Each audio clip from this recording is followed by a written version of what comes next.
اگر اس کا اندازہ کرنا ہو تو ایک بات میں آپ کے سامنے کہہ سکتا ہوں. دیکھو حضرت یوسف کے پاس بھی حسن تھا, مصطفیٰ جان رحمت کے پاس بھی حسن ہے, لیکن جناب یوسف علیہ السلام کا حسن وہ تھا جب آپ چلتے تھے تو گلیاں روشن ہو جاتی تھی. مصطفیٰ جان رحمت چلتے تھے, حضرت یوسف چلے تو گلیاں روشن ہو جائے, اور مصطفیٰ جان رحمت چلے تو لوگوں کے دل منور اور روشن ہو جائے. پھر اس کے بعد دیکھیں حسن یوسف کو دیکھنے والوں نے دیکھا تو اپنی انگلیاں کاٹ لی.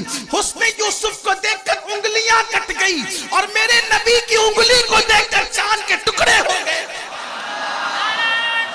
حسن یوسف دیکھا تو انگلیوں کے ٹکڑے ہو گئے, حسن یوسف دیکھا تو انگلیوں کے ٹکڑے ہو گئے, نبی کی انگلی دیکھا تو چاند کے ٹکڑے ہو گئے.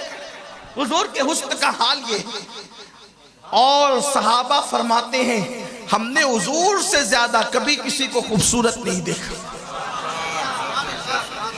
امام اہل سنت فرماتے ہیں حسن تیرا سا نہ دیکھا نہ سنا, حسن تیرا سا نہ دیکھا نہ سنا, کہتے ہیں اگلے زمانے والے. اور جگمگا اٹھی میری گور کی خاک, تیرے قربان چمکنے والے. ایک خاص بات ہے, کوئی حسن والا اپنے حسن سے کسی کو حسن والا بنا نہیں سکتا, لیکن یہ حسن مصطفیٰ کا جلوہ ہے کہ حضور نے جس کو چاہا حسن والا بنا دیا. اس سلسلے میں علامہ عبد الرحمن جامی ایک روایت لکھتے ہیں کہ ایک مرتبہ کا واقعہ ہے کہ اللہ کے رسول صلی اللہ علیہ وآلہ وسلم ایک سفر میں تھے اور پانی ختم ہو گیا. جب پانی ختم ہوا تو آقا کریم صلی اللہ علیہ وآلہ وسلم نے حضرت مولا کائنات سے فرمایا علی جاؤ, دیکھو اس پہاڑ کے پیچھے ایک حبشی غلام جا رہا ہے, اس کو بلا کر کے لاؤ, اس کے پاس پانی ہے. اللہ اکبر. مولا مشکل کشا مولا کائنات اس پہاڑ کی طرف گئے. حالانکہ صحابہ میں سے کبھی کسی نے یہ نہیں کہا کہ یا رسول اللہ آپ بھی ہماری طرح بشر ہیں, وہ پہاڑ کے پیچھے کی خبر آپ کو کیسے پتا. اللہ اکبر. اس لیے کہ وہ صحابی تھے, صحابی. اللہ اکبر. انگریزوں کی میز سے انہوں نے مسلک نہیں لیا تھا, انہوں نے مسلک اصحاب صفا کے چمدرے سے لیا تھا, مصطفیٰ جان رحمت سے لیا تھا. اس لیے وہ نبی کے غیب کے منکر نہیں تھے, بلکہ وہ نبی پاک صلی اللہ علیہ وآلہ وسلم کو غیب نہ مانتے تھے. مولا کائنات گئے تو کیا دیکھا کہ اللہ اکبر پہاڑ کے پیچھے سے ایک حبشی جا رہا ہے, اس کو روکا اور فرمایا چل تجھے میرے آقا بلا رہے ہیں. حبشی نے کہا مجھے جلدی ہے, میں پانی لے کر کے جا رہا ہوں, اگر میں نے تاخیر کی تو میرا آقا مجھے مارے گا. تو سرکار علی پاک نے کہا میرے آقا نے بلایا ہے, تجھے چلنا ہوگا. اس نے کہا کہ تاخیر ہوگی تو میرا آقا مارے گا. آخرکار مولا کائنات نے اس کو رضا مند کر لیا. اور جب وہ غلام آیا تو آپ جانتے ہیں جو حبشی لوگ ہوتے ہیں ان کا رنگ کالا ہوتا ہے, ہونٹ بڑے بڑے ہوتے ہیں, موٹے موٹے ہوتے ہیں, دانت بڑے بڑے ہوتے ہیں.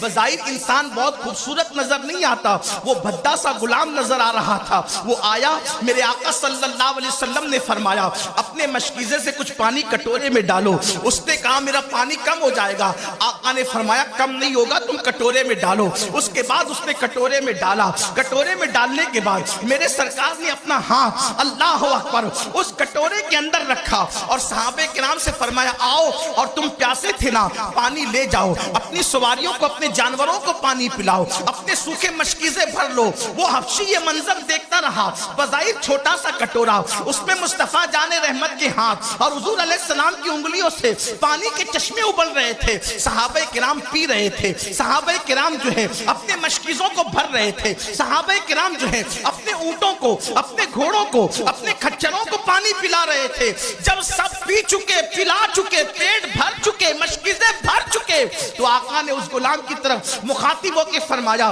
پانی لے اپنے مشکیزے میں, اور جتنا کم ہوا تھا اس کو بھی بھر لے. اس نے واپس پانی مشکیزے میں بھر لیا اور آقا علیہ السلام کو دیکھتا رہا, اور دیکھا تو دل سے شیدا ہو گیا. اس نے کہا کہ آپ کون ہیں؟ آقا نے فرمایا محمد ہوں, اللہ کا نبی ہوں. اس نے کہا کہ آپ کس بات کی دعوت دیتے ہیں؟ آقا علیہ السلام نے دعوت دی, وہ مسلمان ہو گیا. سرکار نے فرمایا صلی اللہ علیہ وآلہ وسلم نے ارشاد فرمایا فرمایا جاؤ، اس لیے کہ غلاموں کو اجازت نہیں کہ وہ اپنی آقا سے دھوکے سے بھاگ کے نکل آئیں، واپس اپنی آقا کی طرف جا، اور وہ اجازت دے تو پھر آنا۔ اس نے کہا آقا اب جاؤں گا تو وہ مجھے مارے گا، وہ مجھے پیٹے گا، اور میں اگر ان کو کہوں گا کہ میں آپ سے ملا ہوں تو نشانی کیا بتاؤں گا؟ میرے کریم آقا نے اپنا ہاتھ اس کے چہرے پر پھیرا، تو چہرے پہ پھیرا تو چہرہ پہلے سیاہ تھا حبشیوں کی طرح، لیکن جب چہرے پر ہاتھ پھیرا تو اس کا ہاتھ چاند، اس کا چہرہ چاند کی طرح چمکنے لگا،